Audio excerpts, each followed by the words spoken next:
My name is John Rogers. I'm a farmer in Colusa County, and I also farm some in Sutter County. I'm a diversified farmer. I farm rice, wheat, beans, walnuts, safflower, and some vine seeds occasionally. And every now and then we throw cotton in the mix. So I've been doing this all my life. I graduated from Chico State in '72 with a degree in agronomy, and I've been farming ever since. I'm a 100% tenant farmer. I enjoy best about farming is I'm my own boss.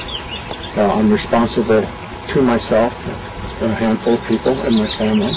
I love the great outdoors. As you can see the scenery that we have here on one of my fields. You can't ask for a better life. It's been good. It's been tough, but it's been good.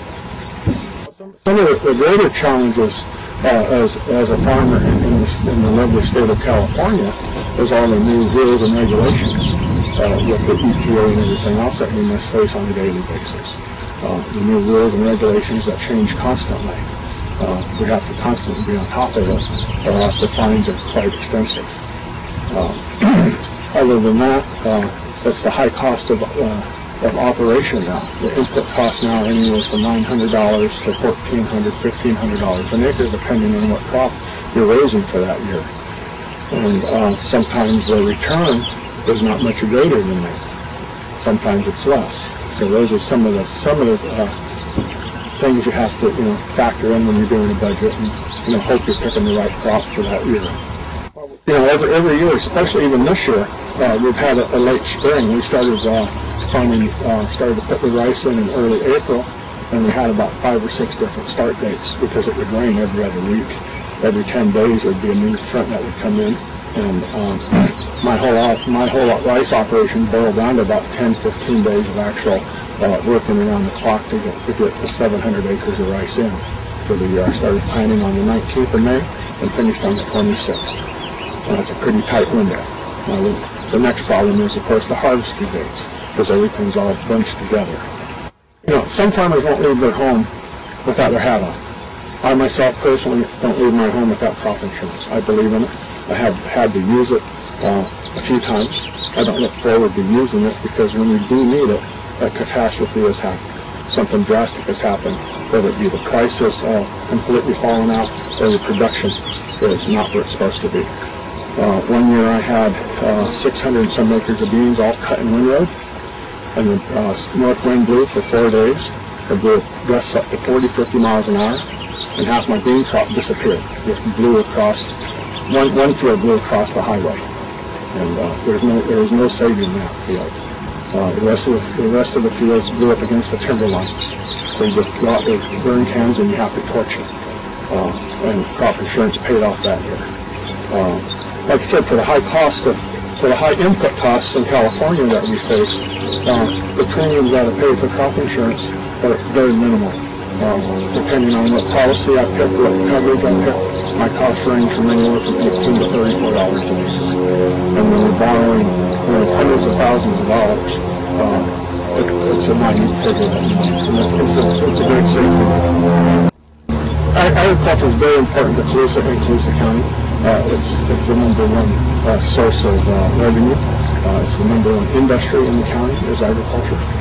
We have a county of population of about 22,000 people, and in the wintertime we have a very high unemployment rate, as high as 37%. Right now the unemployment rate, because of the economics we're facing in California right now, the employment rate is still hovering around 17%.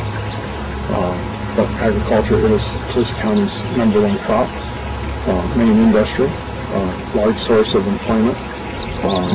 All the car dealerships, all the stores, the grocery stores really depend on agriculture. California agriculture, or any agriculture in the United States, is a very safe food source. As we become more globalized, our food is now arriving from different countries. And whether it's properly inspected or not, we're not to say. What chemicals we're using, we don't know. But we know what chemicals we're using here. We know the high cost of chemicals, so we try to use as few chemicals as possible. And the rules and regulations of even using a chemical the guidelines are so stringent that we do produce a very safe food supply for the people of this nation and for a lot of people across the world, around the world. There's more money spent on recreation than there is on food. We provide this nation, this country, with a very cheap food source. A lot of people have a hard time believing that because when we go to our grocery store, which are supermarkets, not only do you fill your basket up with groceries, you fill them with all kinds of personal things. But if you were to just separate the groceries from everything else in that basket, you'll find out that you're spending very little of your expendable income on food. Like I said, I believe in crop insurance. I've used it a few times. I don't look forward to using it because that means something drastic has happened. I have a great agent that advises me on our inputs that we have to use and that is the best premium for that year. And we've been quite successful in the product service. When you look at the total cost of crop insurance, it's not compared to the total overall.